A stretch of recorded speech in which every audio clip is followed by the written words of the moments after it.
रोहन गुप्ता राष्ट्रीय प्रवक्ता हैं कांग्रेस पार्टी के, वो भी हमारे साथ जुड़ गए हैं। रोहन, आज तो कुछ बोलने के लिए बचा नहीं है आपके पास, या है कुछ? नहीं, बिल्कुल बोलेंगे। बिल्कुल जनता का जो भी निर्णय होता है सर माथे पे चढ़ाना होता है, और हर चुनाव कुछ आपको सिखा के जाता है। मैं वो ये बोलना चाहूंगा कि उत्तराखंड की बात हो, गोवा की बात हो, मैं आंकड़े ही देख रहा था चुनाव पंजाब कमीशन से के। शुरू करते हैं। पंजाब, जहां 4 महीने पहले ऐसा लगता था आप सरकार आपकी रिपीट होगी, ये पंजाब में 13 सीटों पर आपका आ जाना, बावजूद इसके कि आपने एक बड़ा कार्ड खेला कि एक दलित को जो 32% वोट बैंक है वहां पर, उसको चेहरा बनाया, बावजूद इसके 13 सीटें। क्या हुआ पंजाब में? अपने ही पैर पर कुल्हाड़ी मार ली।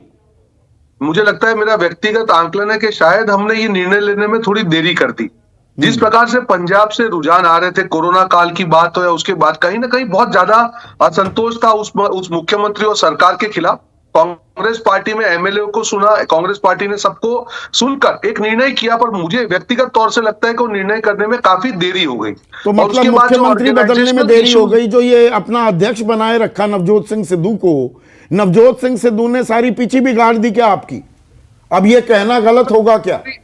वही मैं उसी नेक्स्ट इस पे आ रहा था कि जो नवजोत सिद्धू जी की बात हो, जो कहीं ना कहीं दिख रहा था कि ऑर्गेनाइजेशन और सरकार के बीच में भी कहीं ना कहीं जो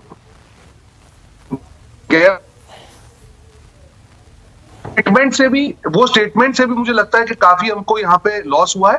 देखिए, जीत होती है, हार होती है। जो आंकड़े दिख रहे हैं हमारे लिए निराशाजनक है। हमने एक बदलाव की राजनीति की। चन्नी जी जैसे एक सामान्य व्यक्ति को, जिसका कोई इतना बड़ा पॉलिटिकल बैकग्राउंड नहीं था, उनको एक सीएम फेस हमने कहा।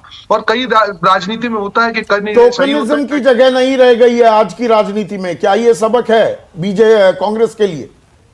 देखिए, हर चुनाव परिणाम एक सबक होता है हर पार्टी के लिए।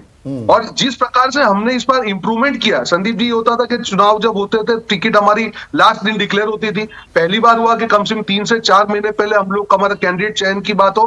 तो इंप्रूवमेंट की प्रोसेस है, हाँ, बट जो रिजल्ट है वो बहुत चौंकाने वाले हैं। और मैं स्वीकार करता हूं ना कहीं हमारी बात को कम्युनिकेट करने में जनता तक पंजाब में हमारी कमी हुई है, उसमें कोई दो राय नहीं है। उत्तराखंड में भी वही दिक्कत, 2 मुख्यमंत्री बदले बीजेपी ने।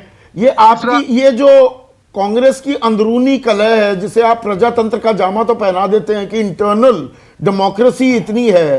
पंजाब में चन्नी का एक गुट, एक सिद्धू घुसे हुए थे, एक सुनील जाखड़ कुछ और बोल रहे थे, मनीष तिवारी तो कुछ बोले ही नहीं। और यही हाल उत्तराखंड में भी। क्या हरीश रावत का गुट, प्रीतम सिंह का गुट, हरक सिंह रावत एक और गुट लेकर खड़े हो गए। गोडियाल साहब अपनी ताल ठोक रहे थे। ये दिक्कत है क्या कांग्रेस की?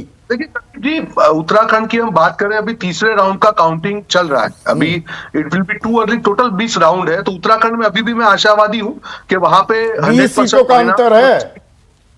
मैं आपको वही बता रहा हूं कि तीसरे राउंड में जो आप गैप देखेंगे या लीड देखेंगे 100-200 वोट का है, तो थोड़ा सा मैं वेट करना चाहूंगा अपनी कमेंट करने के लिए। पर हाँ, बिल्कुल हमने जो सोचा था संदीप जी, क्योंकि उत्तराखंड भी रहा, मैं गोवा भी रहा, जिस प्रकार से कार्यकर्ताओं ने मिलकर काम किया, सारे नेता, अखिलेश यादव